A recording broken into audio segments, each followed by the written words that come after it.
And I was so angry with God. I felt betrayed. But what that did was that forced me to say, nobody on this earth is is worthy of putting all your trust in and finding your value in.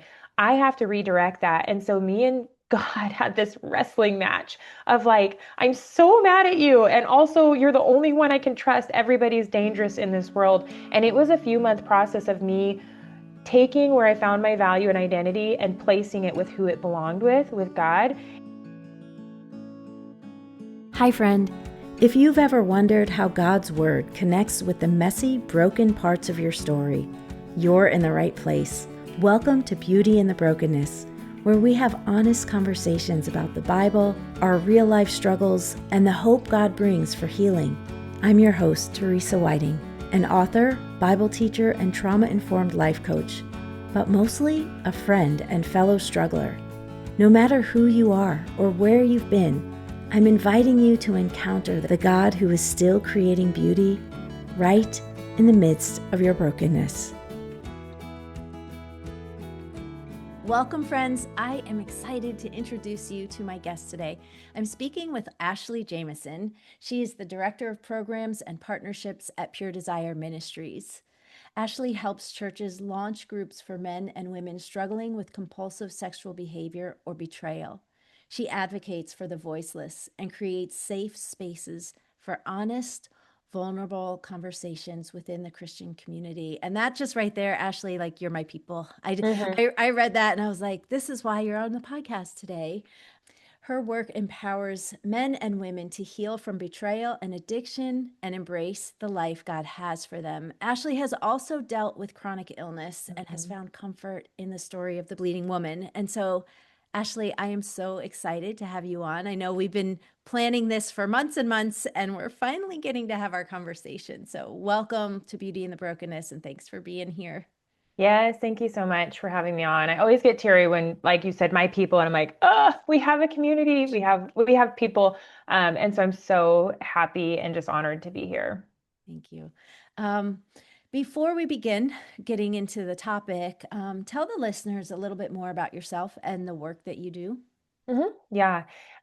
So we have a very, very long history of betrayal through like parental neglect and rape as a virgin and husband betrayal with prostitutes and pornography and affairs and all the things. Divorce in my first marriage. I've been with my current husband now for 16 years, and we have four kids. And in about year four of our marriage, discovered that he had an ongoing pornography addiction and a past with prostitutes. And I was just so, so devastated and broken because he was my second marriage. I felt like I did it right. I found a Christian husband. I realized I wasn't disqualified from the things that happened in my past as a teenager. And so I just felt betrayed then by God again, that I just couldn't get it right, that I was kind of just set up for failure and continued heartache. We ended up through God's just miraculous everything, betrayal from the church when I went to get help there and just really hard shaming advice for me. Stumbling across Pure Desire, God dropped it in our lap, and my husband got involved. And once he got involved, a few months later, I was like, why am I not getting better? I mean, he's doing the work and he's feeling better, but I was still hurting so badly. I didn't know anything about betrayal trauma. I didn't know that sexual addiction could be a real addiction. So I dove into their resources and started leading groups for women at my church.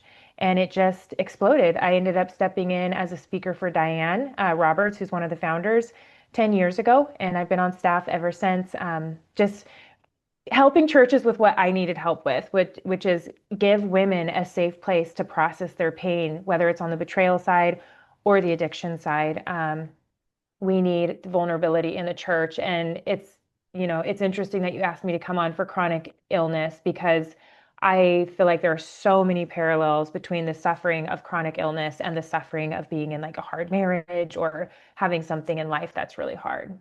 Yes, I think there's even probably, I'm not a doctor or a scientist, but I think there's also like a connection Oh, between hmm. the emotional and the bodily response. And I've talked to so many women who have, sexual trauma and chronic illness at the same time. And Yes. that I'm like, I'm seeing a connection here. I'm sure you know way more about that than I do. Um, Yeah. but when hmm I was going to ask you what led you to working with Pure Desire, but you kind of explained that already. But how has working with them shaped you? Oh, um, it was sexual addiction that brought me into this work and this ministry. But once I did the work, I just tell everybody, I wish we all knew this before we left the house, before we started dating, before we brought our kids home from the hospital, because, now I've done work with creating books for resources and a book for parents to talk with their kids. Um, just it's clinical and biblical, but the resources and the process that we take people through, what it does is it helps people get back to who living and who God originally created them to be before the scars of the world, before the enemy put a bunch of lies on them, before their parents flooded them with mistruths about themselves, before they felt disqualified from a healthy marriage because they were raped or sexually abused or broken because of illness or, all of that stuff that can cloud us. And I think it's the enemy's attack on us. And we use resources to go back and say, where did we first feel this? Where did we start believing this about ourselves? And so it is a sexual addiction and betrayal trauma ministry, but it's never about that. There's always something at the root that leads us there, or some kind of pain. And that's what we help people get to. So in all aspects. My sons are 22 now, they're twins. They were 10 when I started this process, and it's radically changed my relationship with them. My daughter is 15. The other day she came into my room at 2 in the morning and we talked from 2 in the morning till 4 in the morning on a school night, on a work night, because she went through some heartache with situation at school. And I wouldn't have any of that. I wouldn't have my relationship with my mom the way I do now if I didn't get to understand trauma, and that people act out of their woundedness and their trauma, and that's not necessarily reflective of you or your relationship with them. I love the ministry. I love Pure Desire Ministries so, so much. What I love about it is that it is clinical and biblical, and you hmm guys marry that so beautifully. I just feel like one without the other, it is, you can heal to a degree, but I feel like having them both together is just this complete picture of healing because God created us as holistic beings and He doesn't Right. separate just our spirituality from everything else. It's all part of who He created us to be. Um, I had a conversation with your friend Kristen Smith on the hmm podcast a few months ago, and I'm even having Nick Stumbo, who's the founder of, is he the founder He's of? the executive director. Yeah, Okay, Dr. Ted so is the founder. the executive director, he's going to be on in a few months, and I'm like, I just love your ministry. I'll talk to all of you, all of you. Yes. Yeah. I mean, I think everybody on staff pretty much has a story, or they get in like typical Christians who's like, I don't have trauma in my past. And then they're like, hey, I'm starting to recognize some behaviors, but like I said in the beginning intro, I went to my church for help, and it was, have you forgiven your husband? Are you reading your Bible enough? Have you trusted God? Are you let go and let God? Pray. Be a praying wife. Never stop praying. I was doing all those things, Teresa. I read my entire Bible that summer. I was literally reading 50 to 70 chapters of the Bible every day. I mean, I was so in so much pain. I stopped drinking wine. I canceled social media, all movies above like a G rating for years, not just like a month. And I was still getting told, are you praying enough? Are you forgiving enough? And so what that did to me, and this is where I can correlate it to even chronic illness, is that I started to think, well, why am I failing as a Christian? I'm doing all the things that my mentors and leaders and pastors are telling me to do, and it's not working. So there must be something broken with me or in my relationship with God, because I don't have enough faith to feel okay in this marriage. And then when I found Pure Desire resources and I realized the scientific aspect of it and what happens in your body and the physiological change and the actual addiction and even the betrayal trauma and what happens in your body, my mind was blown. I'm like, this is the missing piece. This is when everything started clicking together, scripture and the mind, body, soul. And then I started having momentum in all aspects of healing. Hmm. Yes, I feel like we could talk about this for hours, but I want to kind of pivot a little bit.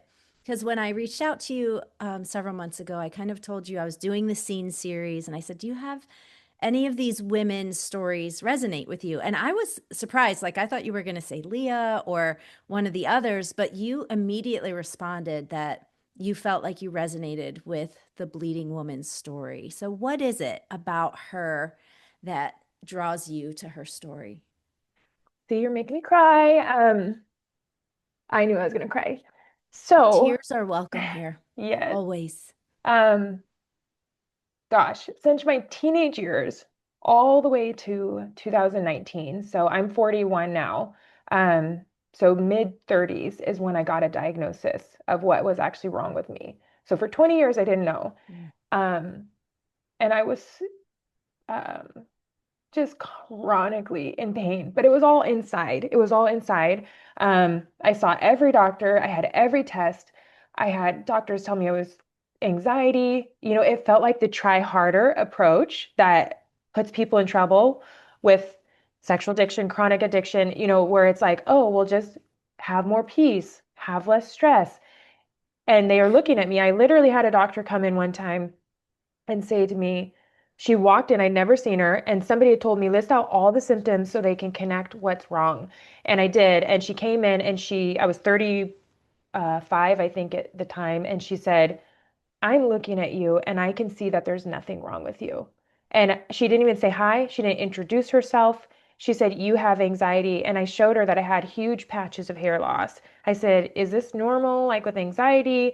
I was dripping sweat every day, like having to change my clothes 4 or 5 times a day. I wouldn't want to leave the house because like I would leave puddles of water where I sat. Like I Mm. was dripping through snow coats and everything. Um, my legs would swell. They'd always ask me if I had heart problems. My skin would turn purple in the sun. My joints, I sometimes had the hardest time just getting out of bed. But on the outside, I looked totally normal. I was told, you're a young, beautiful woman. You need to stop chasing a diagnosis. That's what was told in my document. In my records, it says this woman has anxiety. She's chasing a diagnosis. She has, I forget what it's called, but somatic something where you're like, your brain is making the symptoms, um, which now in the work I do understand that there is a mind body connection. I've got some little quotes that are so good about that mind body connection and what it does when our nervous system is stuck in fight, flight, or freeze all the time. Like I do understand that. But finally I gave up and I started getting worse and worse. And I thought, I'm going to be on disability. I can hardly Mm. get out of bed. And it's so hard to explain to people when you look normal and when you look athletic and I'm not overweight. And, it's just very hard. So, when I started to feel like I was literally going to die, I picked up the computer again and started researching again and found a neurologist in Seattle that seemed like he could help with my heart symptoms that I had. And so I went to him and he said, list out all the symptoms you've ever had. And I was like, oh, you want that? Because the last person I did that for said I was crazy. Um, so I did, and I brought pictures. And he said, I think you have something called mast cell disease on top of POTS. You have, an orthostatic disease with your heart or a condition with your heart. And he had me do a biopsy, a colonoscopy, and a biopsy. And I finally got a diagnosis with what was wrong with me and was able to tailor my treatment, natural and medical. And I feel like a completely changed woman. Like I still have symptoms, but it took me 20 something years to get there. Mm. And now I can go in the sun again. I'm not, breaking out and allergic to the sun or getting weary.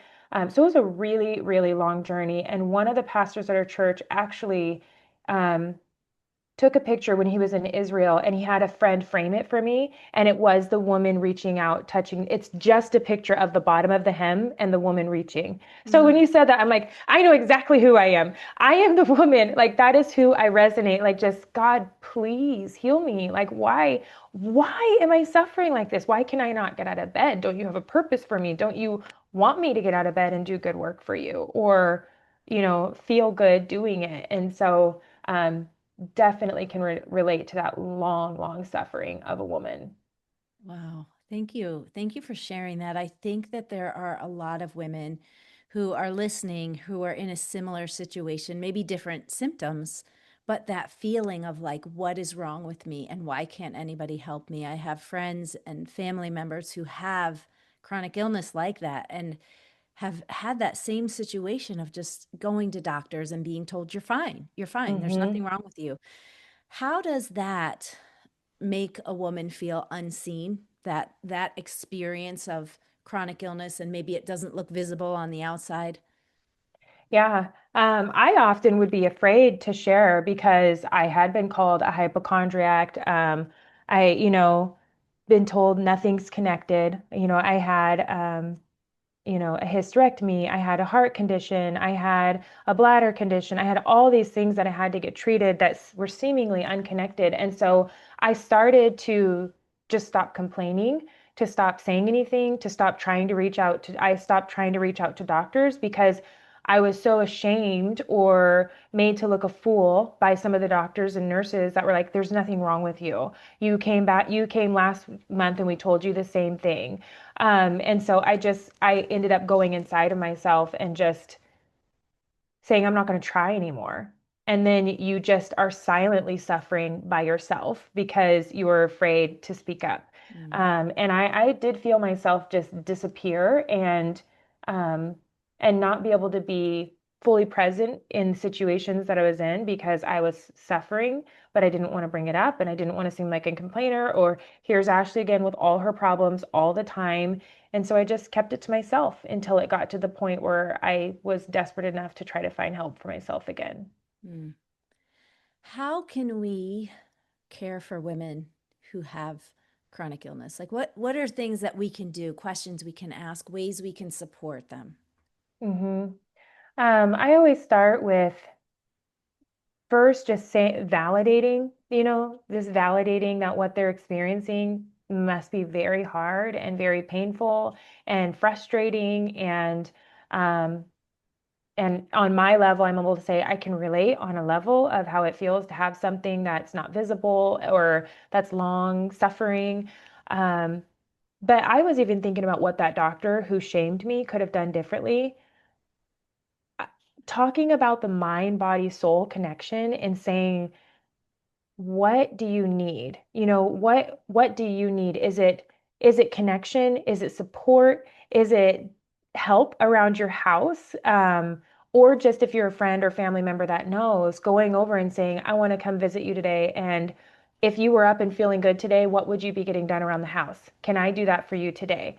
Um, as far as me being a helper and kind of, working in the role I work in, I really emphasize the mind, body, soul connection in saying, keep pursuing your physical health, keep pursuing doctors, natural doctors, whatever you can, and take care of your mind because it was really easy for me to like just get right back into a depression every time I would have a flare. And so keeping that mind really sharp and healthy and having those positive affirmations and truths over you. And then also, um, you know, physically just doing everything we can. So there's like, all the dimensions of wellness of eating well and sleeping well and trying to kind of attack it from all angles. But I truly believe that finding support from people who go through something similar is the number one way that you can help yourself through any kind of long suffering, whether it's divorce, loss of a child, chronic illness, because then you have that support week to week from people who get it.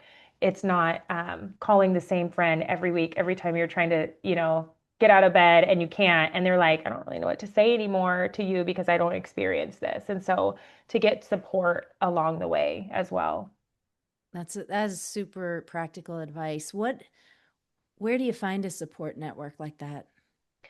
Yeah, I mean, for me, I mean, it takes a lot of research, and so I guess it depends on what kind of chronic illness it is or suffering that it is. But I ended up searching specifically my symptoms, my disease. Once I had a diagnosis, it was a lot easier to find a support group, way easier. When I didn't have a diagnosis, it was just chronic illness type support groups and whether that's in the church or online, there's so many things available. And flooding myself with podcasts and trying to um, just remind myself that I'm not crazy, I'm not a complainer, I'm not a hypochondriac.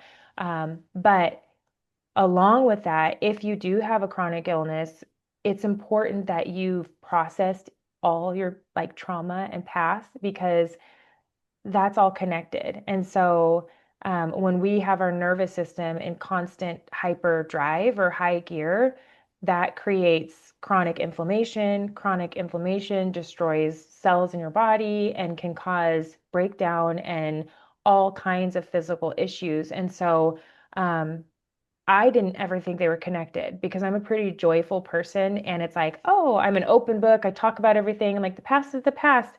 Um, but it wasn't until I had to be faced with something outside of my health issue that made me sit down and process all of my pain and my trauma and how I view myself and what lies I have about myself and how I function in relationship, where I started stepping out of that chronic fight or flight mode. And then when something would happen, I'd step back in. I was able to notice, oh, I've been living like 25, 30 years in this heightened state of arousal and I didn't even know. And so when one of my rheumatologists said, well, are you extra stressed? I was having a flare. I'm like, no, I'm not extra stressed. This is the smoothest my life has ever been. But when you compare it to my whole upbringing and the things that I've had in my past, it wasn't very stressful. Now, if you were to give me an objective questionnaire, that one is the Holmes Ray stress test, stress inventory. I don't know if you've ever done that one, but if you were to do that and it says, put a check mark by anything that's happened in the last 12 months, put 2 or 3 check marks if it's happened 2 or 3 times, my numbers were off the chart. It's like if you have under 150, you have a normal amount of life stress. You're probably okay. If it's under between 150 and 300, you have a 50% chance of having a major health crisis. If it's above, I think it was 80%, no, if it's above 300, you have an 80%. And mine was like 700, my score. I mean, it was just off the charts. And so for somebody to say, are you stressed? Are you doing the things to take care of your mind, body, and soul? I'm like, I think so. I go to church. I'm happy. I have friends. And then somebody gives me this checklist and I'm like, ooh, I have a lot of stress that I'm carrying around and I've just adapted to that level of stress. And that feels normal to me. And so then I was able to take this objective document and say, in the next 12 months, I am going to do everything I can with things in my control. Obviously, like death of a loved one, I can't control that. My brother died a few years ago. Um, but vacations, holidays, moving careers, switching the kids' schools, I highlighted everything on the paper that I could control. And I said, for the next year, my goal is to get my health in check and to reduce my stress. And I am going to tell my family that's what I'm doing for this next year. And things are going to look different. I'm going to keep things as smooth as I can in the areas that I actually have control and try to reduce this stress on my body. Did you get pushback? Like, what was that like to say this year? That would probably mean saying some no's to Lots of people no's. and to things. Like, how did you manage that?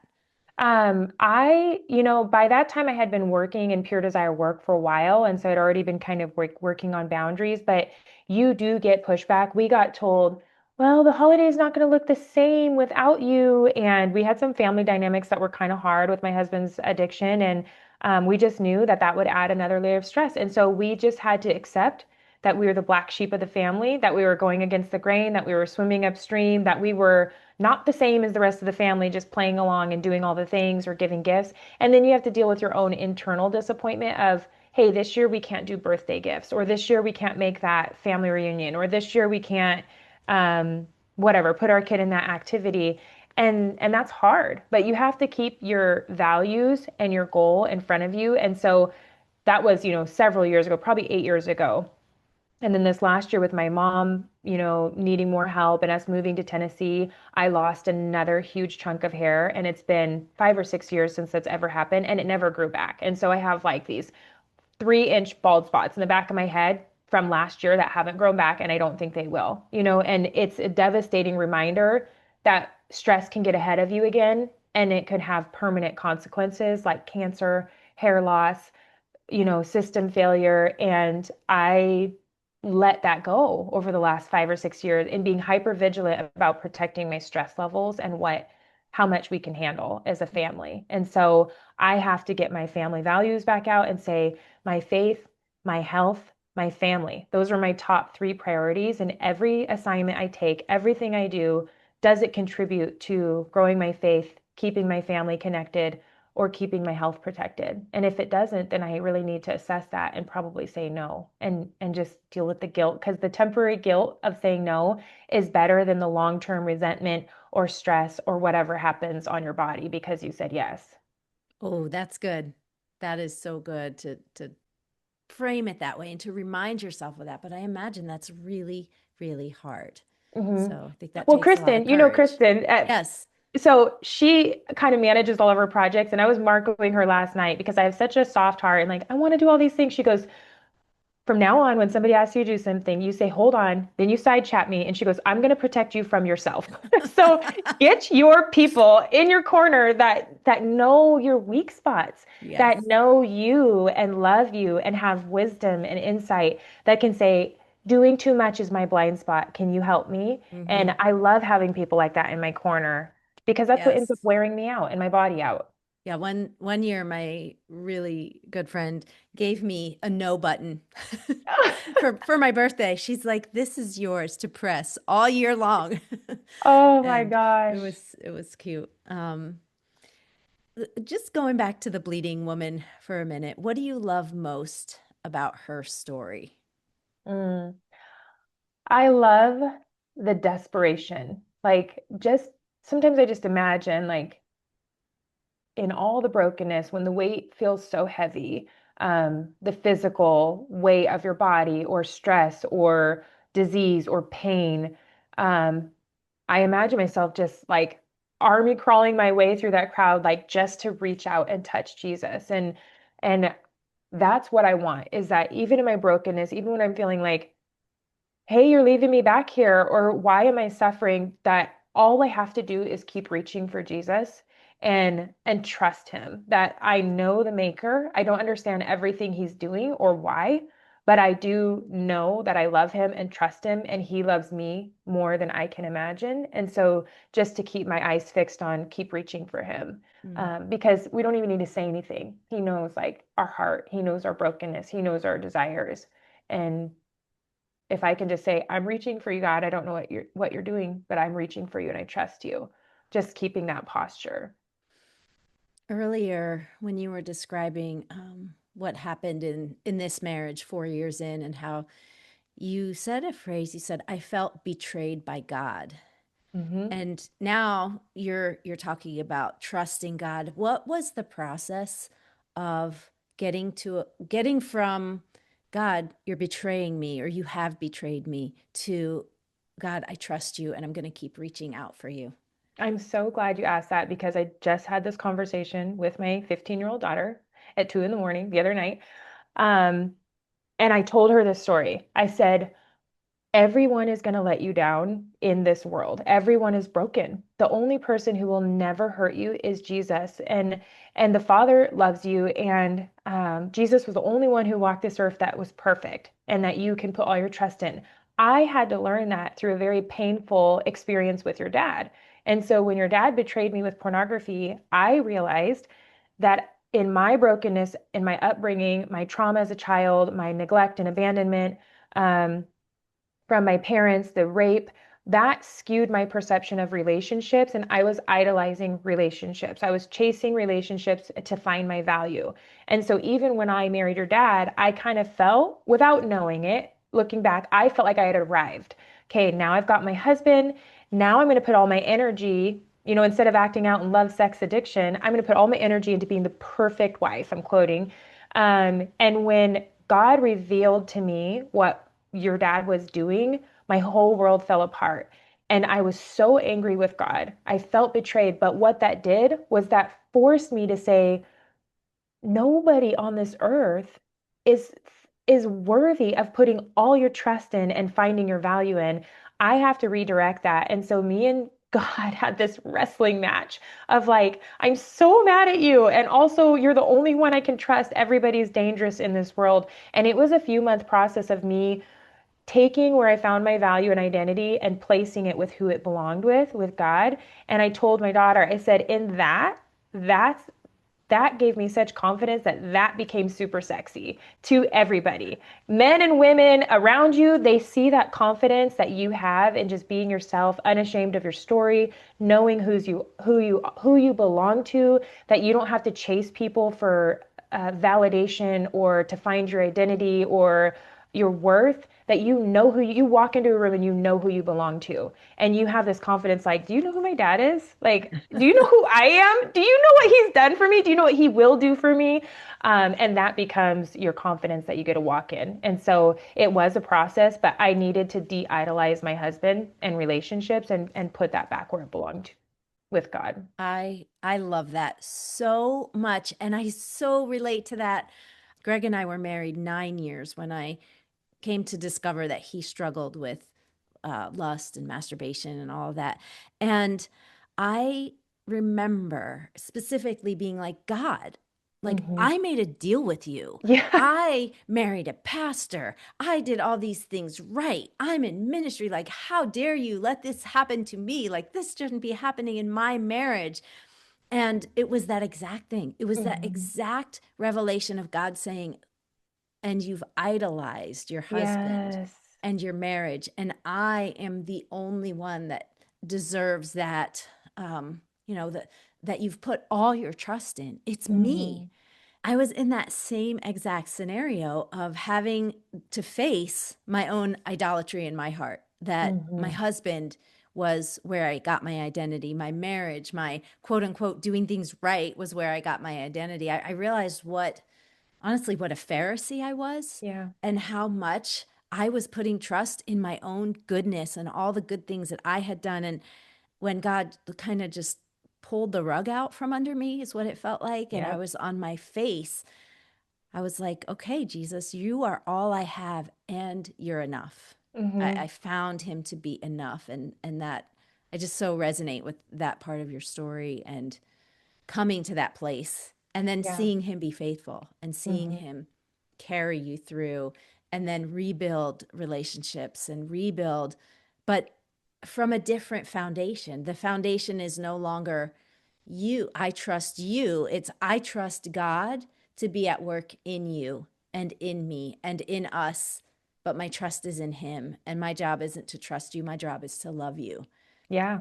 Yes, So, exactly. I mean, I've even used some of that same language. And I think it's such a an amazing thing when we can come to that place because, God doesn't make our husbands betray us or, do these things to us, but when we can use those hard experiences to lean into him and learn from them and grow from them, I I don't know that I would ever risk wanting to change what happened because it's it's allowed me to just really cling to God in a way that I think you don't if you don't suffer in a way. That suffering makes us cry out and makes us realize that we are helpless and that we mhm, need a savior and that we need protection and that we need hope and we need an anchor. And so to just take that through life then is so reassuring, that you can navigate anything and yeah, you know the source. yes, yes. Oh, I love that. So, Ashley, is there a scripture passage that has been an anchor for you or an inspiration or something that you've gone back to over and over that has carried you in some of these times?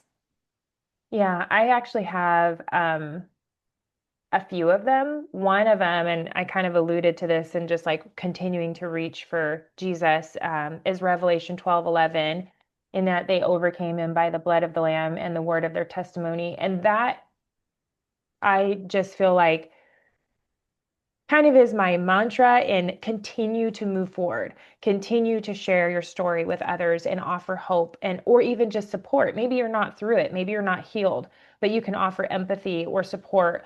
Or in, the work of betrayal and marriages, it's that continue authenticity and saying, I know him and I don't know what he's doing with me or with you, but I trust him and we can do this together. And I'm going to be vulnerable in saying, I get it. I'm not going to be that Christian that says, all these, generic answers like, oh, God wouldn't give you more than you can handle and trust, all, I mean, it's not that those things are bad or that they come from a bad place, but they're not really helpful when you feel like, no, this is more than I can handle. I feel like I'm going to die. And for some people, unfortunately, those who commit suicide, it is more than they can handle. And so, just saying these things that are not helpful. I just think walking in your true story and saying, I don't have it all together. Actually, my husband and I, or my illness, we had a fallback, a couple months ago, and this is what it looks like to be a Christian doing real life with each other.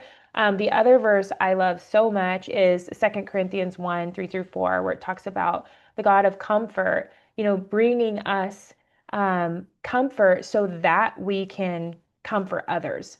And yes, he brings us comfort, and there's a second part to that we get so much joy and I think goodness and even healing in our body when we are able to comfort others. And so I'm thankful for this work where it's really hard work to do trauma work, to work with people in their hardest seasons, affair, addiction, legal issues.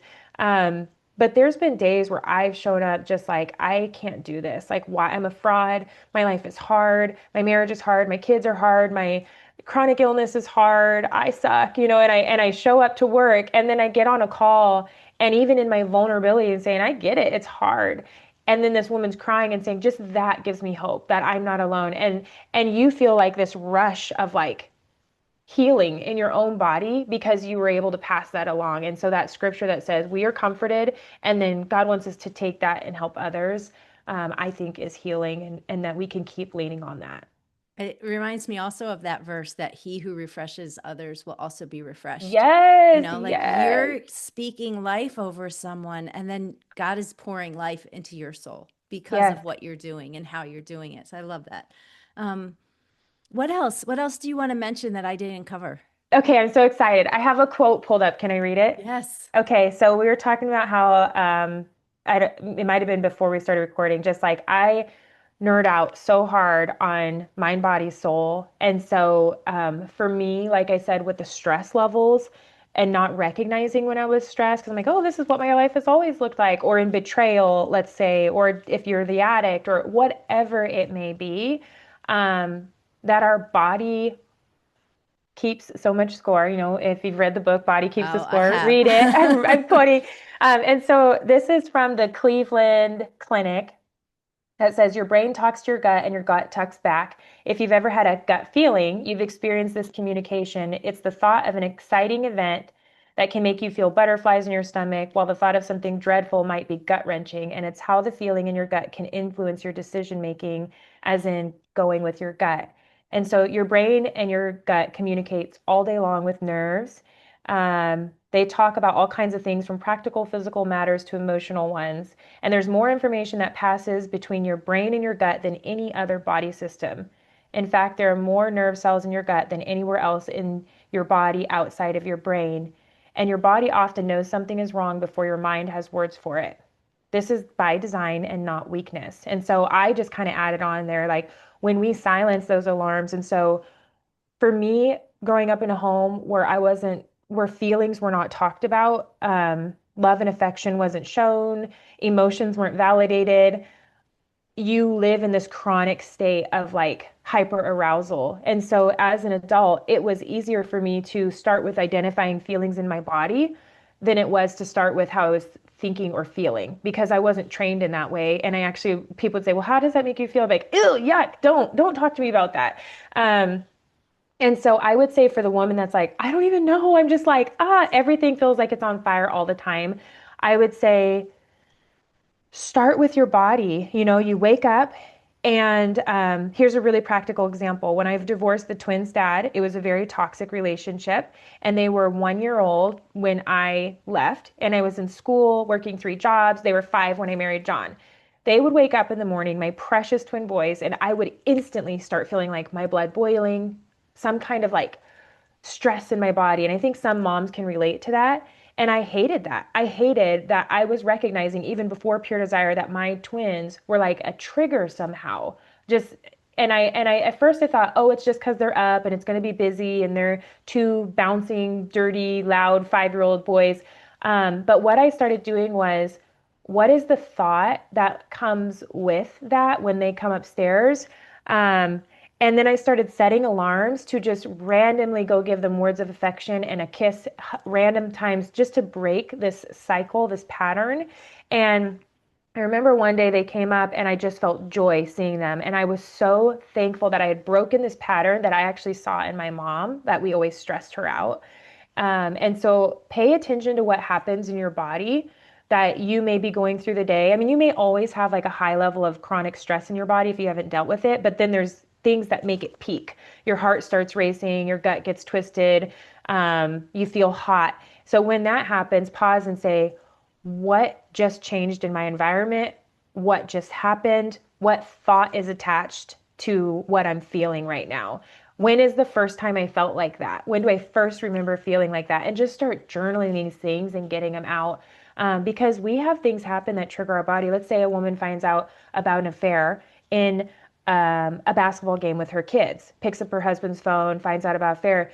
5 years down the road, she's in a gym and her body feels out of control. It has no idea. And so say, when's the last time I felt like this?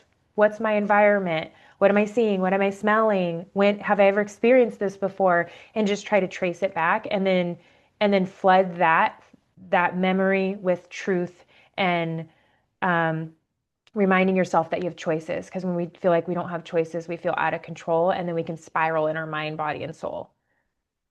So much good stuff. Like I'm taking notes. I'm like, I don't even know what to respond to because there's so much there. I love the quote.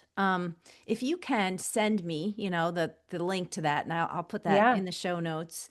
Also, I wanted you to send me that Holmes Ray stress test, Okay. so listeners can take Yes. that test. But then I just love when you said, pay attention to what happens in your body. That is a new concept for so many people. Like, I Uh-huh. don't think we've been taught to pay attention. And so many times our gut says something Mm-hmm. and we're just like, oh, I'm just overreacting or I'm just stressed out and we don't pay attention. And then months down the road, something happens and we're like, I knew there was something wrong Yes. there. And I just pushed it aside and I ignored it. And now it's come back and I see why my gut was saying, hey, pay attention to this, but we haven't been taught that. So oh my goodness, I could talk to you for hours. I so appreciate it. But I know we have to wrap up this conversation. How can people connect with you and your ministry? The ministry is Pure Desire Ministries, and the website is puredesire.org. If they're listening to this podcast and they specifically want to connect with me or have a question for me, they are free to email me at ashleyj@puredesire.org. That's probably my favorite thing is just to help people get their next step if they feel stuck. And I'll have all this in the show notes as always. But as we wrap up, Ashley, would you be willing to speak directly to the woman who maybe is where you were 15, 20 years ago, just feeling absolutely desperate and alone and maybe silenced and feeling like I have these issues and I have nowhere to go and people think I'm crazy and she's just feeling maybe alone and unseen. Mm-hmm. Yeah, I would, to that woman listening, I would say, do not give up. It's so easy to stop trying, to stop fighting, to just realize it's easier to silently suffer than to keep asking for help. And so I would say find support. That is going to be the biggest thing. Find support in people who get it and who have been there. And now we're so lucky because we have groups for everything online. And so if you know your chronic illness, Google support groups for this chronic illness. If you don't know your chronic illness, maybe just Google a support for, a general chronic illness group or even a holistic natural approach kind of group where they like to get to the root of diseases and condition. You need that support to keep you motivated to keep trying new things and to have ideas bounced off of you. And so that, because it's just easy to go silent and medicate with alcohol, with TV, with shopping with whatever food, and kind of just start feeling sorry for ourselves and slowly going down. And so stay connected so that you have those accountability people. That's your emotional connection, to keep your mind and your spirit healthy, in making sure that you're staying in some kind of study. And when you're going in that study, like during that time I was really sick, I was in Bible study fellowship and I loved it. I love being in the Word that deeply with other women, and just asking God to show me things specifically about what I was going through at that time. And then physical, making sure you're taking care of your body, you're eating good, you're getting enough sleep, at least 7 hours. That's always a battle for me, but that you're really taking care of your body and giving it the best chance that it can. And so just keep moving forward in any kind of step, even if it's just a little bitty baby step. Just don't stay stuck, and don't stop trying to reach out for help. I love that. That is so great. Thank you so much just for being on the podcast today. I loved our conversation. Thank you for having me. I really hope that this just helps that person who is maybe starting to feel done again, light a fire under them to keep going. Wow, that conversation with Ashley was so powerful and insightful. I hope you'll find a way to connect with her. In the show notes, I have included links to the quotes, the stress test, ways to connect with Ashley, links to her book. I hope you will check out all her resources. Thanks for hanging out with me today on Beauty in the Brokenness. To find anything we mentioned on the episode, go to teresawhiting.com/episode-144. Do you know a woman who suffers from chronic illness? Is there someone who you think would be encouraged by this episode? Would you take just a minute and share it with them? In closing, I want to leave you with this prayer from Numbers 6:24-26. The Lord bless you and keep you. The Lord make his face shine on you and be gracious to you. The Lord turn his face toward you and give you peace.